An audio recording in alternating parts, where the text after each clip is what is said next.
Davi está registrando a sua canção, olhando para a sua história, e cada dia, cada fase, cada momento, ele começa a perceber a ação de Deus. Então, ele está falando isso aqui no capítulo 22, 2 Samuel, e agora ele vai dizendo assim: não há outro Deus igual ao Eterno. Não estamos sobre a rocha? Não é esse Deus que me capacitou a lutar e dirigiu o meu caminho? Eu corro como uma gazela, sou o rei da montanha, ele me preparou para lutar. Posso vergar um arco de bronze, tu me proteges com o escudo da salvação, tocas em mim e eu me sinto fortalecido, alargas debaixo dos meus pés o caminho para que os meus passos não vacilem. E quando eu persigo os meus inimigos, eu os alcanço e não desisto deles até que sejam mortos, esmagos, são derrotados definitivamente e depois passo por cima deles. Tu me preparas para lutar, para esmagar os soberbos. Fizeste os meus inimigos virarem as costas, para que eu pudesse eliminar os que me odiavam. Eles gritaram pedindo ajuda, mas ninguém os socorreu. Clamaram ao Eterno, mas não receberam resposta. Eu os transformei em pó, e eles foram espalhados ao vento. Eu os lancei fora como lixos numa vala. Tu me livraste das rebeliões do povo e fizeste de mim chefe das nações. Povos que nunca ouvi falar vieram me servir, e quando ouviram a minha voz, se renderam e entregaram-se, saindo aterrorizado dos seus esconderijos. Olhar para um texto assim, parece que nós estamos vendo um homem extremamente soberbo, orgulhoso, dizendo do seu poder de destruição. Eu. Isso é muito comum no mundo. A gente precisa desses heróis. O herói da guerra, o herói daquilo, o herói do jogo, o herói do campeonato. Homens e mulheres que fazem diferenças, que deixaram um legado e que esse legado vai se perpetuar por gerações. Às vezes nós gastamos uma energia imensa tentando construir essas coisas que não dá em nada. Deixa eu contar alguns detalhes desse bloco que Davi está nos contando. Quem é como Deus? Essa é a pergunta que ele vai dizer. O que eu poderia ter feito se não fosse Deus? Para onde? Para que lugar? Se eu, de alguma forma, fiz o que fiz, eu fui habilitado. A força não era minha. Diferente de Sansão, que achava que era o forte, Davi sabe, eu sou fraco. Foi Deus quem tocou em mim e me habilitou. Sansão dizia, eu posso destruir. Davi dizia, eu sou dependente.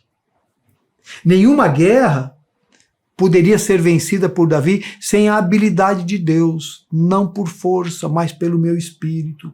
Nenhuma habilidade, todavia, gera, então, um sentimento de preguiça, falta de vontade. Davi diz, quando Deus me habilitou, eu parti para a guerra. Eu persegui meus inimigos, eu derrotei, eu conquistei reinos. Deus me deu habilidade para isso. Deus nos faz corajosos. Paulo vai falar isso, Timóteo, que Deus não nos dá um espírito de covardia. A convicção desta presença de Deus não esconde Davi numa caverna, mas o coloca em campo aberto. E até aqueles que estão distantes, ele diz, povos que nunca eu ouvi falar, se renderam. Os inimigos sabem que a força não vem de Davi, mas do Deus que Davi serve. Por isso, se rendem a Davi. E isso vai nos provocar a pensar algumas lições. Olha só, se Deus supre, por que lutar? Então esse é o pensamento do preguiçoso. Se Deus vai dar as coisas, para que eu vou me esforçar? Lembre que o nosso chamado não é para a preguiça. Nós fomos chamados para administrar com sabedoria aquilo que Deus nos deu, o que nós recebemos. Às vezes a gente é preguiçoso, tratamos com desleixos as coisas de Deus. E aí não vai. Deus nos dá uma oportunidade e eu não corro atrás. E eu fico dizendo, por que Deus não me abençoa? Ele não vai abençoar. Porque eu sou relapso, relaxado, preguiçoso. Davi disse, Deus me capacitou e eu fui para a luta. Uma segunda lição, se é da vontade de Deus, por que me preocupar? Esse é o pensamento do negligente. A vontade de Deus é que você lute. É que você use as suas estratégias honestas, justas.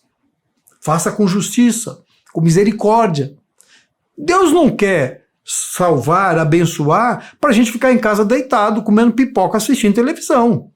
Ele quer que a gente saia e se movimente. Lembra, Jesus disse, enquanto vocês estão indo pelo mundo, vão e façam discípulos. Não é para a gente ficar num canto parado, como, bom, se Deus é da vontade de Deus salvar pessoas, que trague as pessoas até mim. Isso é negligência. A gente tem que se esforçar. Se Deus prometeu a vitória, por que me estressar? Esse é o pensamento do perdedor. Porque realmente existe uma vitória prometida. Mas essa vitória nos provoca ao movimento. Paulo escreve dizendo, eu combati o bom combate. Há uma guerra a ser travada. Em Efésios vai dizer que a nossa luta não é contra a carne, nem contra o sangue, mas é uma luta. Então o derrotado, o perdedor, ele diz, não, Deus vai dar, e ele fica sentado esperando. Eu preciso me movimentar. Aquilo que é justo, que é honesto. Davi fala da sua jornada, ele teve que encarar, batalhar, lutar. E aí eu termino dizendo que se você espera grandes coisas de Deus, faça grandes coisas com aquilo que você já recebeu dele. O que você tem feito com a graça, a misericórdia, a justiça, a sabedoria que Deus derramou nas suas mãos? Tem produzido? Davi está louvando a Deus porque Deus o preparou para a batalha. Ele não o preparou para ficar em casa deitado, mas para encarar a luta, assim como a você e a mim. Então, debaixo dessa graça bendita, lutemos. Até o próximo episódio.